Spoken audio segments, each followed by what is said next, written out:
Hello, it's the Cryo Lady. Alright, I'm not gonna do any funny voices today. Oh yes I am. What? You heard what I said. No idea who you are. Maybe you should just go away. Okay. How's teeth? Anyway, today, there you go. Got the blemish repair going. Ready, steady. Oh, there you go.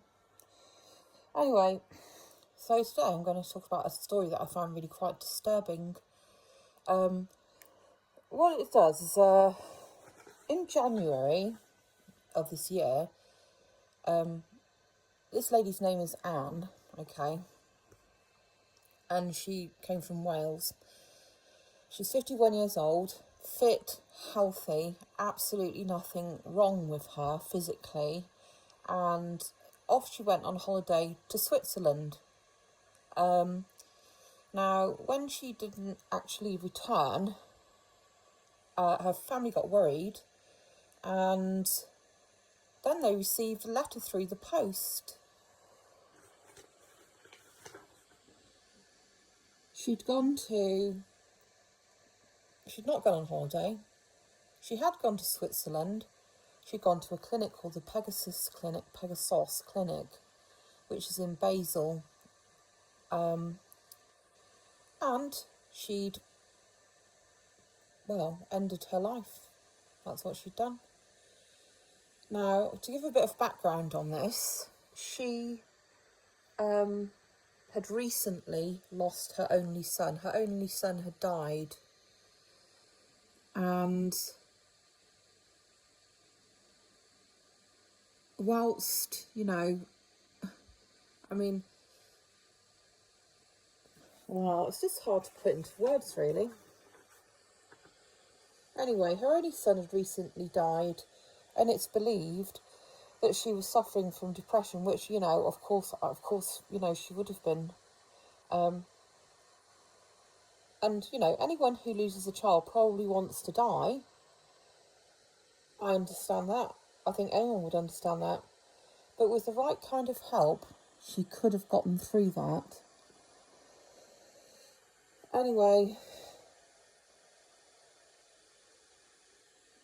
they basically found out through a series of letters that she'd posted whilst she was in Switzerland. And she wrote this one to her sister. And it said, "Dear Delia, if you're reading this, I am no longer here. I have thought long and hard, and I need to find my son and ask some questions. There's nothing that you could have done. This was my decision to go to Switzerland and to be in peace. I can't keep going and getting older without my son."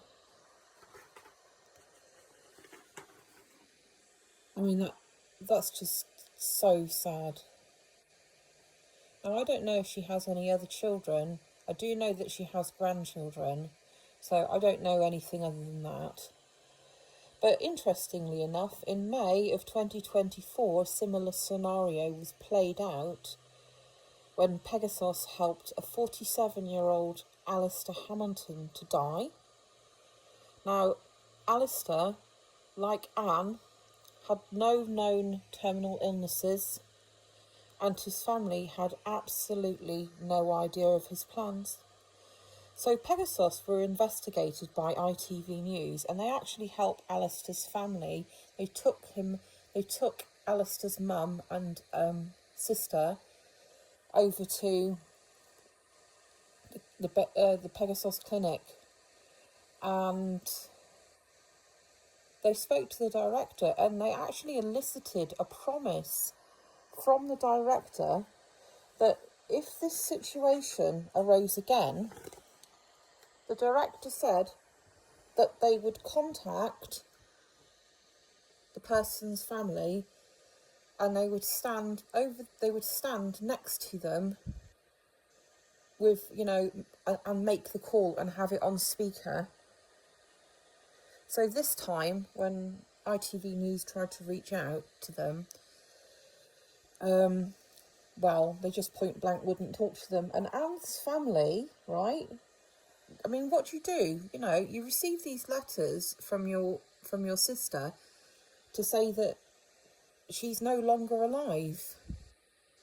So, well, they rang the Pegasus Clinic, and it just went to voicemail. Just said it was just a message, you know, saying we'll get back to you. So then they sent an email. Of course, they didn't actually get back to them. So then they sent an email, and they waited and got no response. So they sent another email, to which they did get a response, and they said, we'll get back to you. We're just trying to confirm what we can tell you. I mean, you know, you're talking about someone's next of kin that's no longer here anymore. So they did get back to them eventually, and the only thing they said was that she died gently, she wasn't alone, and that they were going to send her an urn with her ashes to her brother. So that was that.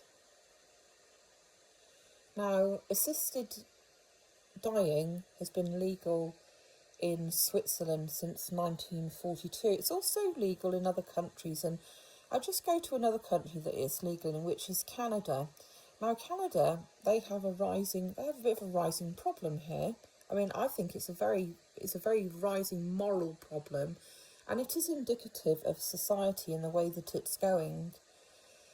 So in Canada, you can have assisted dying, okay? Now, what's happening is that there's a lot of very, very poor people in Canada. There's, you know, like there is in lots of countries, obviously, but, you know, homeless, and generally these people, you know, they just feel like there's nothing for them, okay? And the other thing as well is, unlike the UK, Canada's healthcare system, well, actually, no, like the UK, Canada's health system is getting worse, but it's also becoming less and less accessible for poorer people. So did you know that in Canada, homeless people, because they can't basically afford to live, they opt to die? How about that? I mean, that is just awful. That is profoundly awful.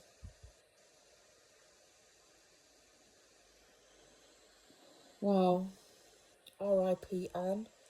R.I.P. Alistair. And, you know, my deepest condolences to their families. I mean, they must be devastated. Well, they are devastated. It's not a case of must be. They are absolutely devastated. And it's perfectly legal in Switzerland as long as you're not being coerced. You can die for any reason you like in Switzerland. You don't have to have a terminal illness. You don't have to have, you know, a very poor quality of life, or it can be for any reason. It can be, I can go there tomorrow and do that. Obviously, I'm not going to. But I would urge anyone that is feeling depressed to try and seek help. You know what? Even if it's just calling the Samaritans,